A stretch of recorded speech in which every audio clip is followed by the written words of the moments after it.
또 안타깝네. 큰일 났네, 이거. 자꾸 자식들 보는 것 같기도 하고. 정말? 마음이 좀 그래. 자, 어른 친구 채널을 보고 많은 도움을 받고 있는 10년차 직장인입니다. 저는 아주 작은 스타트업에서 일하고 있습니다. 워낙 소규모라 대표님이 팀장 역할을 하는 회사입니다. 그런데 굉장한 마이크로 매니저인 대표님이 최근 번아웃이 와서 업무를 챙기지 못하고 있으십니다. 저에게도 본인의 상황에 대해 이해를 구하셨고 더 책임감을 갖고 디테일하게 업무를 해달라고 하셨습니다. 책임감 때문에 제 스스로 일을 찾아가며 원래 진행하던 프로젝트들을 이어오고 있지만 많은 일이 연기되거나 취소되니 많이 힘듭니다. 연봉이 너무 적어서 이번 연말에는 연봉 인상에 대한 이야기도 꺼내고 싶은데 대표님이 연봉 이야기를 원래부터 꺼려 하셨기 때문에 어떻게 말씀드려야 할지 너무 고민이 됩니다. 다른 직종으로 이직을 하려고 해도 1, 2년은 준비를 더 해야 하는 상황인데 최대한 아무 말씀드리지 않고 평화롭게 이직 준비를 하는 것이 좋을까요? 이 상황 어떻게 대처해야 할지 혼란스럽습니다. 꼭 읽어봐 주시고 두 분의 솔직한 조언 부탁드립니다.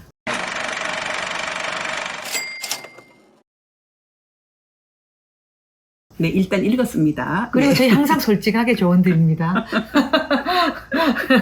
대표님 일단 너무 힘드셨나 봐요. 그죠?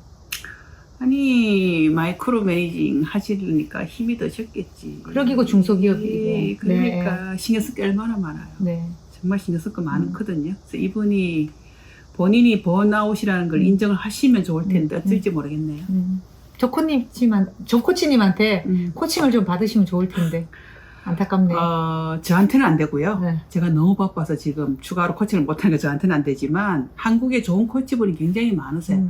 진짜 이분은 코칭을 좀 받는 게 도움이 되실 거라고 일단은 생각이 들어요. 대표님이 코칭을 네, 좀 맞아요. 받아서 네. 번아웃에서 빨리 회복되셔야지 되는 거지 지금 사연 주신 분이 노력한다고 해서 극복할 수 있는 게 아닌 게 있잖아요. 맞아요. 프로젝트가 연기되거나 취소돼서 많이 힘든데 이 부분도 대표님이 빠지셨기 때문에 그런 거거든요. 그렇죠. 그래서 굉장히 힘들어 하시는데 그렇죠. 네. 이분이 어떤 마음을 좀 가져야 될지 어쩔 수 없는 상황인 거잖아요. 연기되고 취소되는 게, 그죠?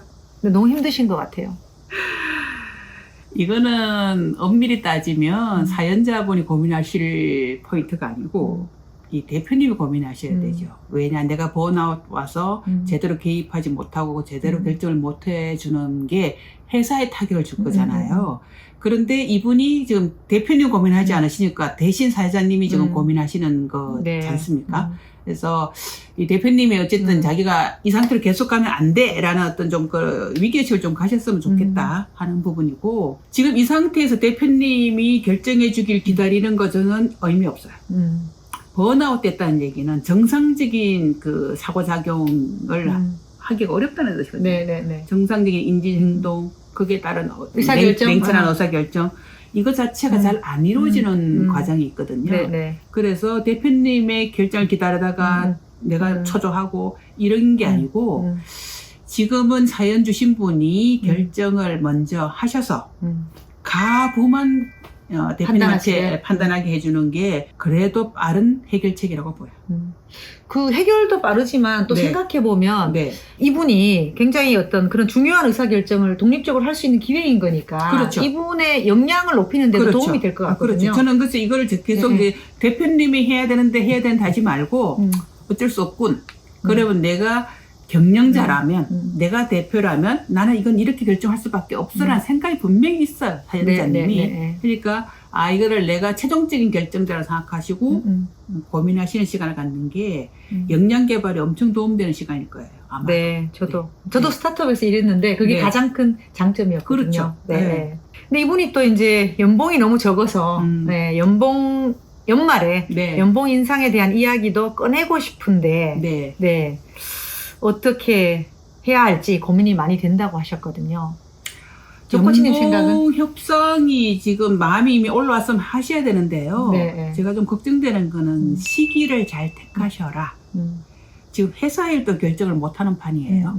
그런데 이분이 왜 번아웃 왔을까요? 그냥 우리가 한번 유추해 보자면 스타트업으로 시작하시면서 그 자본을 어디서 조달할 것이며 월급은 어떻게 직원 주고. 월급은 어떻게 줄 것이며 새로운 사업 기회는 어떻게 찾을 것이며 수준은 어떻게 할 것이며 본인의 그 역량보다 더 많은 고민을 해가지고 아마 번아웃 되셨을 거예요. 그런데 지금 믿었던 직원이 이 와중에 연봉 이야기를 한다고 하면 아마 이게 대표님이 감당을 잘 못하실 거예요. 그러니까 이분이 뭐 저니까 좀 상담을 받든지 아니면 외부 코치한테 코칭을 좀 받든지 해가지고 좀 회복이 되었을 때 연봉 협상은 하시는 게 그러니까 시기의 문제다. 네, 연봉은 해도 된다. 협상해도 된다. 시기는 조금 조절하셔라 라고 말씀드리고 네. 싶네요. 이제 연말을 계획을 하고 계신 거거든요. 연말 전에 대표님이 회복을 좀 하시게 되면 그때는 해도 되는 주제다. 그렇죠. 예, 예, 이렇게 말씀드리면 좋을 것 같고 마지막으로 이분이 이제 이직에 대한 생각도 하고 계신 것 같아요. 대신에 지금 당장 이직하려는 형편은 아니고 네. 1, 2년 후에 이직 준비가 될 수 있을 것 같은데 이분의 고민은 말씀을 드려야 될지 본인의 이 마음을 평화롭게 이직 준비를 하는 게 좋을지 이게 또 고민이시네요.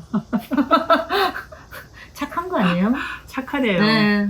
이제 대표님은 네. 진짜 굉장히 보배로운 인지를 이제 보여오고 계신데 연봉 협상도 지금 시기를 조율해야 되는 판인데 이직 이야기를 구하러 하는 거예요. 내 그러니까. 이직인데 네. 내 이직인데 네. 평화롭게고 안 평화롭게고 상관없이 이직 이야기를 대표님한테 할 이유는 없습니다. 네, 그런데 저는 이제 딱 귀에 조금 걸렸던 얘기가 평화롭게? 왜? 무슨 평화? 대표님 마음 괴롭지 않게? 그게 평화롭게의 표현이신가요? 그런 것 같아요, 저는. 이분이 좀 심성이 착한 분이라 그런 생각을 하시는 것 같은데 네. 이직이라는 게 나쁜 일을 하는 게 아닌 거잖아요. 그렇죠. 네, 네. 본인의 성장을 위해서 네. 또 어떤 개인적인 이유로 할 수 있는 거기 때문에 네. 그거에 대한 너무 죄책감을 가질 네. 필요는 없다. 네. 다만 말씀드린 대로 네. 이 상황에서 네. 회사가 잘 굴러갈 수 있도록 본인의 역할을 다 해주면 되는 거다라고 그렇죠. 말씀드리고 싶네요. 아마 이제 대표님 괴로워하는 걸 보는 것도 힘드니까 평화롭게라고 말씀하신 건데 우리 모든 그 직장 생활을 보게 되면 잠깐의 평화가 지속적인 평화를 방해하는 경우도 있어요. 사실 이 얘기를 했었어야 되는데 그 잠깐의 평화를 유지하려고 얘기하지 않아가지고 장기적으로 문제가 더 크게 나빠지는 경우도 많이 있거든요. 그게 우리 방점을 평화에 찍지 말고 내가 이직에 나한테 도움이 되느냐 거기에다 방점을 찍으시고 도움이 된다고 생각하시면 지금부터 차근차근 준비하시고 대표님도 솔직한 얘기로는 본인이 극복해서 계속 회사를 운영하는 방법도 있고요. 5년 정도 이제 회사를 키워오셨다고 하면 본인이 잠깐 그 스텝 아웃 하시고 전문 경영인을 앉혀서 또 한 몇 년간 회사를 운영하게 하는 것도 두루두루 모두에게 더 좋은 방법일 수도 있어요. 네. 그런 것도 생각해 볼 수 있는 기회가 되시도록 사연자님께서 한번 이제 뭐 기회를 만들어 보는 아니면 이렇게 말씀을 나눠보는 뭐 그런 시간을 가져도 되지 않겠나. 그래도 되고 네. 뭐 이런 얘기들을 대표님하고 그냥 허심탄회하게 해도 된다라고 생각하시면 이 영상을 대표님께 한번 보여드리고 생각할 수 있는 그 기회를 드리는 것도 괜찮을 것 같다는 게 저희 생각입니다. 이 사연자님과 대표님 모두에게 진짜 평화가 왔으면 좋겠습니다. 네. 감사합니다. 안녕.